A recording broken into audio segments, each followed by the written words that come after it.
great when you are. Yeah. First, I want to give a lot of credit to Texas Tech. I thought they played a great game today and controlled different facets of the game that we usually do. And, they had our backs against the wall. I think we were down 10, under the 4-minute media. But credit to our players and our staff. I thought we did a great job staying the course, not getting too high, not getting too low, not trying to make hero defensive plays down the stretch. We executed our fouls.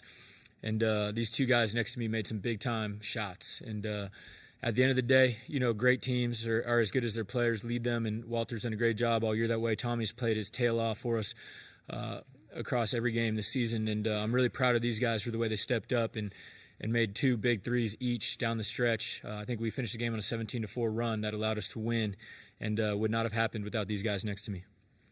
Questions for the players from the room?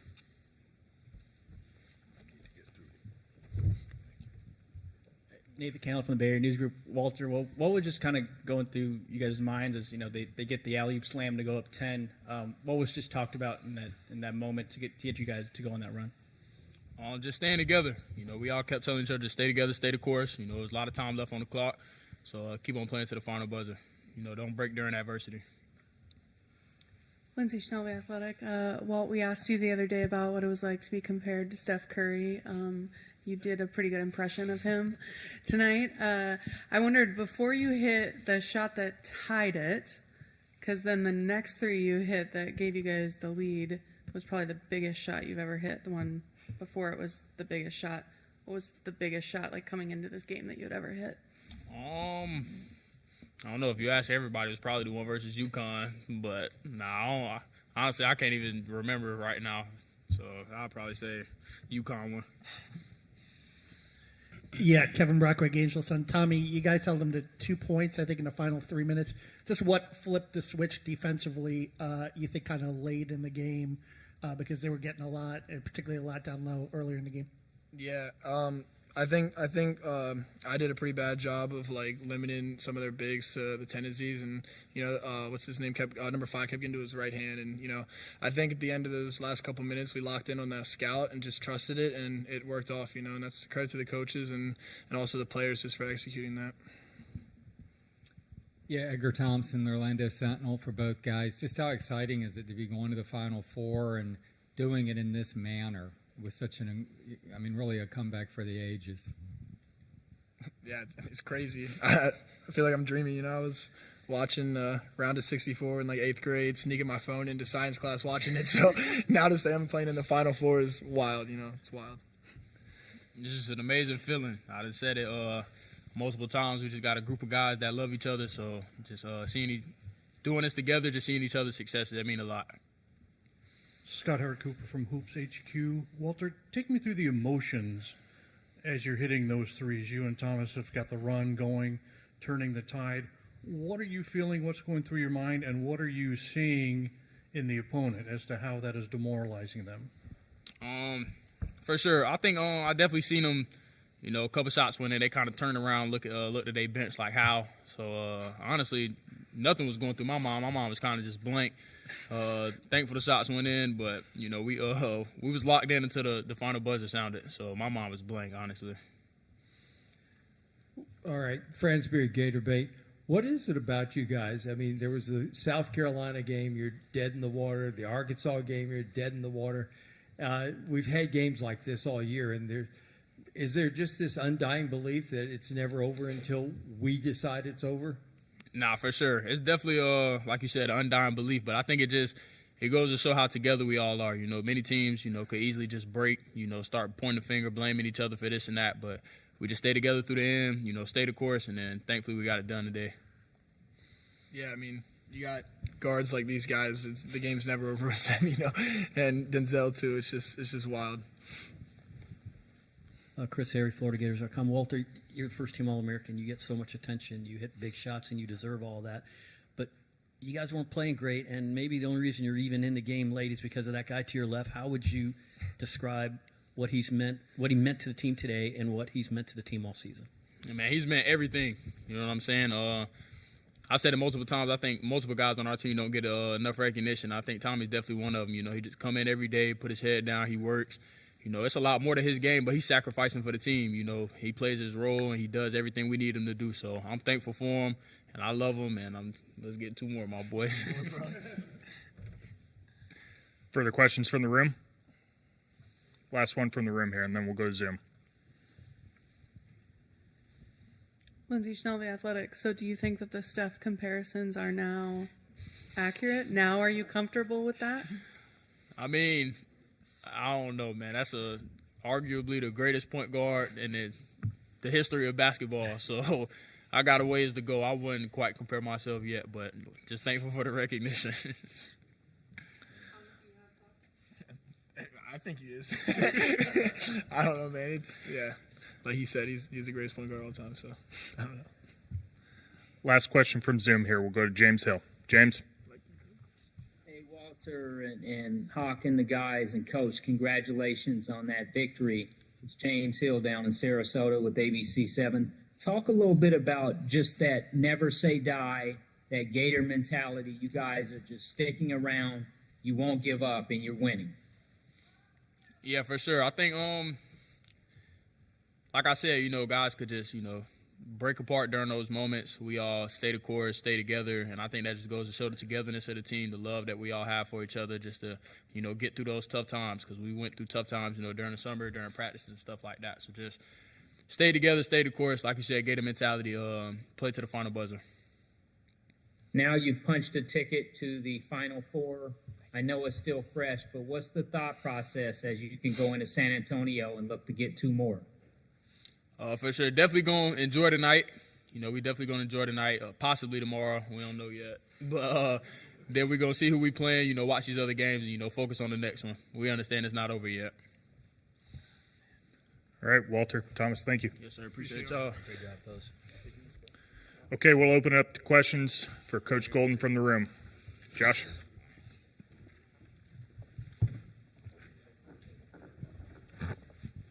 Josh Shootout with AP. When you're down late, you give those couple fouls for the one-on-ones, and they miss it. What goes in the thought process of doing that at that point, that early, and how important was that in sort of fueling that comeback? Yeah, they do a great job of milking the game. When they have a lead, obviously Darion and Toppin are both really good individual one-on-one players, and it felt like from like the 8-minute mark to the 4-minute mark, they were just kind of getting them in ISO situations, and we don't double on the post a lot, so they're getting late clock and putting the ball in. So we felt like, being down 9 or 10, whatever it was, at the under 4, that we had to find a way to get a few more possessions in the ball game and try to stretch it out a little bit. And being in the 1-on-1, we thought that was an opportunistic time to foul their front court, given the opportunity. Toppin was the guy we wanted to foul.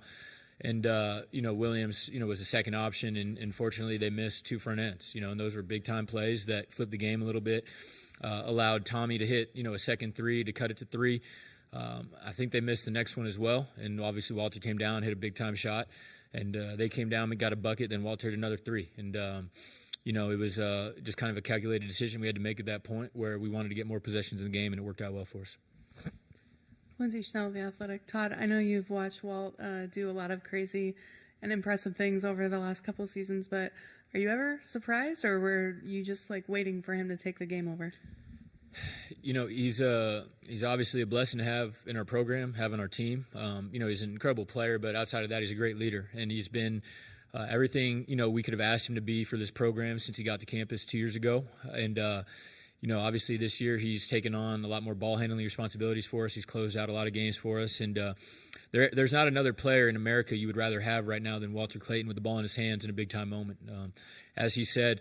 I think he just said he blacked out or whatever, but he doesn't get too high or too low. And, he does a great job controlling his emotions. And, most players in that moment would, their heart rate would get up, they'd get a little, and he has that special talent and ability to stay even keeled. And, the biggest thing in those moments is you need to have somebody that wants to take those shots. They're obviously difficult plays, but someone that has the confidence to step up and make incredible individual plays. And Walter did that for us tonight. Steve Cronin from San Francisco Chronicle. Todd, congrats. Thank I know you. You've talked a lot about Kyle Smith and Randy Bennett the last couple of days. I want to ask you again, specifically, what's one thing, either X's and O's or interpersonal, you got from Randy that you've taken to heart, and one thing X's and O's or interpersonal you got from Kyle that you take to heart? Yeah, first with Coach Bennett, I kind of thought about this after the game. At the under 4, he's always so good about staying the course, and trusting his program, trusting what he does. And that was the moment that we were in at the under 4 when we were down 9 or 10. It was like, hey, we can't panic. We can't try to make hero plays. That Texas Tech is too good to try to do that. They're going to beat you if you try to, kind of get outside of your comfort zone and do something that isn't within the team. And so, albeit down 10, we just did everything we could to stay consistent. Obviously, we pressed, we fouled a little bit, but we executed really, really well. And that's something that I think, Coach Bennett's teams always do. And for Coach Smith, I'm just most grateful for the opportunity that he provided me back, at St. Mary's. He recruited me as the associate head coach at the time, or head assistant, and just the accountability, that he always held me to, the standard that he always held me to. As a player, I walked on at first and then earned a scholarship, but they never let me off the hook, and they always treated me, like I needed to always be perfect. And at the time, I would get frustrated with their intense coaching and Coach Smith's intense coaching. But looking back on it, I'm just grateful for the belief that he had in me and the opportunity that he provided me at St. Mary's, and being able to play for those guys and go to 2 NCAA tournaments was definitely kind of the backbone of my coaching career now. Kyle Waniger with ESPN. Tommy plays starters minutes, but you use him in that role coming off the bench. What about his skill set, his game is well suited for that role, especially tonight? Yeah, I mean, he's great in any role. He could easily start for us, obviously. He did start for us quite a bit when Kondo was out. And, Tommy's just continued to improve so much since he got to campus. He was good for us last year, helped us win a lot of games, but I think he only averaged like 3 points and 4 rebounds a game. But his jump that he's made from his freshman to sophomore year has been incredible, and just his ability to shoot the basketball. He's become an elite 3-point shooter, elite free throw shooter, areas that he struggled a little bit last year. He's so good with the ball. He's a great pressure release for our guys, catching the ball in the middle for Kondo as well, but both those guys are great that way. And just his defensive versatility is huge for us. But, the thing about Tommy, and, it goes for other guys on a roster as well, he's a winning player. He just finds ways to impact the game and to help the team win. One of, if not the most unselfish guys out there. Just being comfortable coming off the bench when he could be starting for pretty much any team in America. Obviously, he's going to start for us next year, but he's just a fantastic player. He's a great person. Comes from a great family, and he was just brought up the right way, man. And he's super, super unselfish. He's grateful to be at Florida, and obviously myself and my coaching staff are grateful that he's a part of our program. Yeah, Kevin Brockway, Gainesville Sun. Kind of a two-parter here, Todd. You guys started out 5 and 19 from 3. Did he sense the threes were going to kind of come late? And what was your demeanor like on the bench, particularly in maybe encouraging guys to shoot and get stops and so forth in that final 4 minutes? Yeah, I was discouraged, for a while because, I was looking down at the stat sheet after the medias in the second half, and really the only glaring defense was their success shooting the ball. They were shooting the ball at about 45%. I think they were 9 for 20 at one point, so they must have went 1 for 7 on their last few. But that was the difference in the game for a while. Everything else was pretty consistent. We rebounded about the same rate. We got some free throws, did a great job knocking those down. We lived at the line, which was huge. Turned it over a little more than they did, but a lot of that stuff was back and forth. The 3-point shooting was the difference for a while. But down the stretch, obviously, I think we made our last 4, and we needed every single one of them, and they were huge for us. Yeah, Todd, couple here. Darian Williams, who's got to be more than 225 pounds, by the way, is what kind of problem did he pose? And did you ever feel like, not a sense of hopelessness, but just getting frustrated how he was just kind of just pounding it in there? Honestly, I thought we did a great job on both those guys for a majority of the game. Not all the game. The last 10 minutes, they started wearing us down and putting us in the basket a little bit. But over the first 30 minutes, our issue was not guarding them in the post. Toppin finished 9 for 22, Darian 9 for 18. So, not necessarily crazy efficient, but they were getting us down the stretch. And that was a little bit, we were talking about, all right, should we start blitzing these guys, doubling them a little bit? Darian's a great player. He's a great passer, and that was concerning to me. I didn't want to run bodies at him because he's very good at making the right play, and I thought giving up threes at that point would be daggers for us. So we stayed the course. I thought we did a good job late of kind of squeezing him in the paint. When it got tight, we ran bodies on him, and he couldn't see out, and that worked for us. But we talk about staying the course. They were twos. They're twos, and they weren't threes. And, we were able to get enough stops down the stretch. And just what's it mean to you, this moment, getting to go to the Final Four? I mean, it's got to be, surreal, as you like to say sometimes. Yeah, it's incredible. It's absolutely incredible. It's a direct result of the work that our players have done all year and the work my staff has done. They've all, to a man, been incredibly consistent, unselfish, and worked their tail off. And, we don't do this without the collective work of our program. But I'm incredibly proud, to be able to be here in year 3 and, to get Florida back to the Final Four, is something that's incredibly special. And, when I was fortunate enough to get this position 3 years ago, I'm not sure this was, something that, hey, get to the Final Four by year 3, but we're awfully proud of it. Friendsbeard, Gator Bait. Todd, you talked several times before about being in a huddle and looking at guys in the eyes and talking about what you see. Okay, you're down 3. Are you seeing, okay, we got this? Are you seeing, what are you seeing in their eyes at that point in time? Yeah, under 4 media was the one that sticks out. We were down 9 or 10, whatever it was, and the message was we got to make every winning play down the stretch. And again, our guys, our 3 seniors, Tommy, Kondo, Rube had some good defensive possessions there too, but that I didn't feel like we were without hope. I felt like our guys still felt like we had a shot, but understood that we didn't have that much time, and we had to pick it up and make sure we got every block out, make sure we got every 50-50 ball, obviously step up and make some big shots. But again, that's the benefit of having great senior leadership in the backcourt. Mart, 2 Final Fours in 2 different programs. I mean, it just speaks volumes about him as a winner.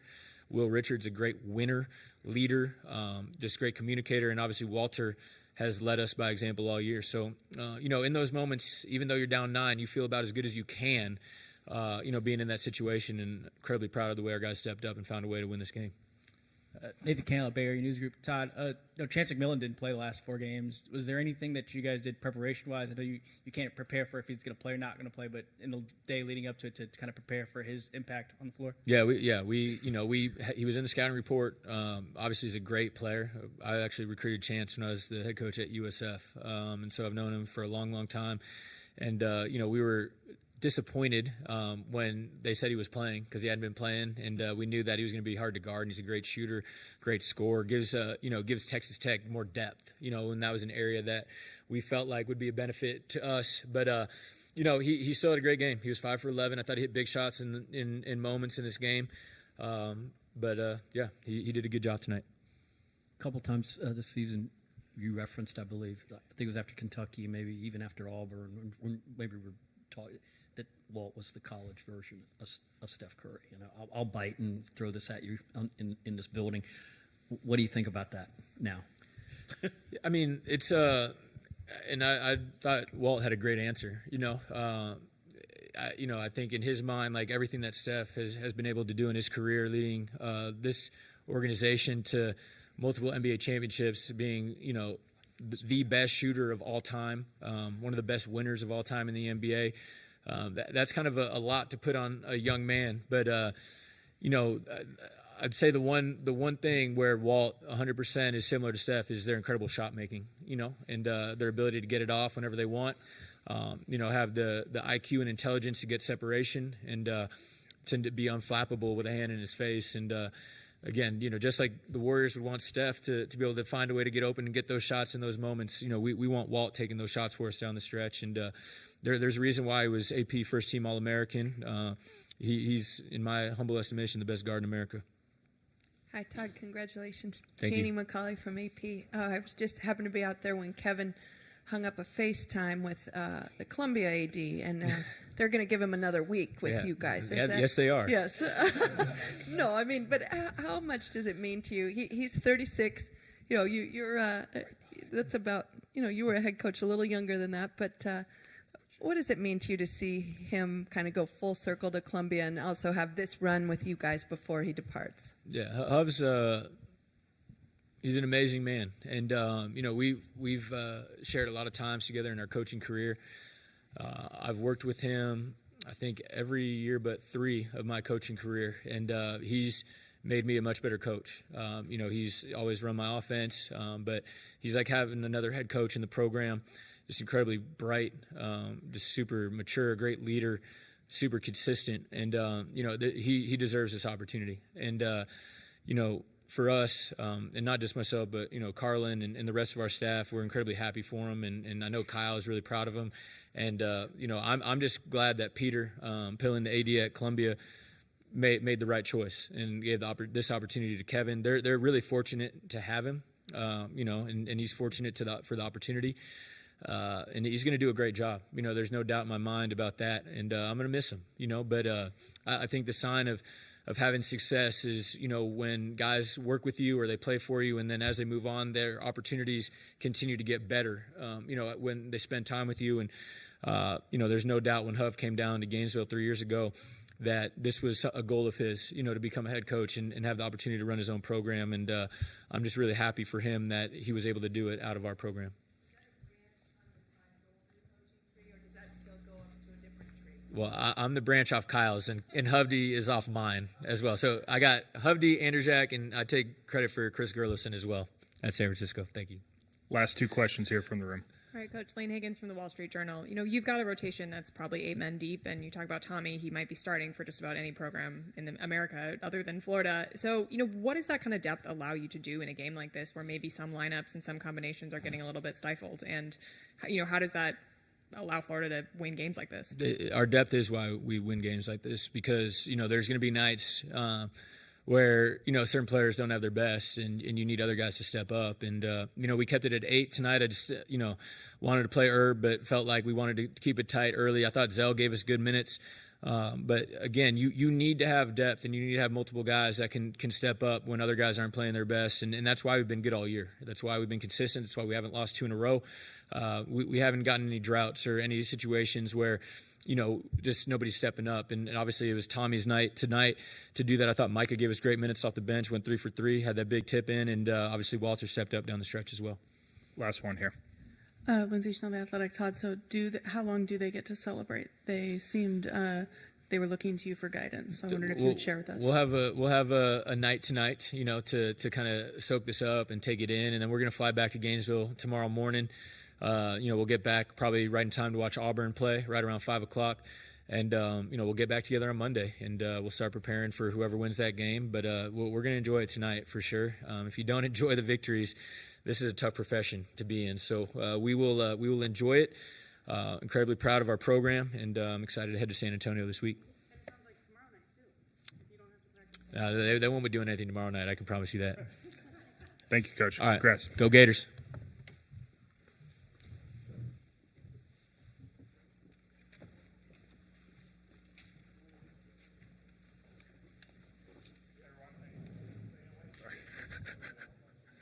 Everyone, thank you for your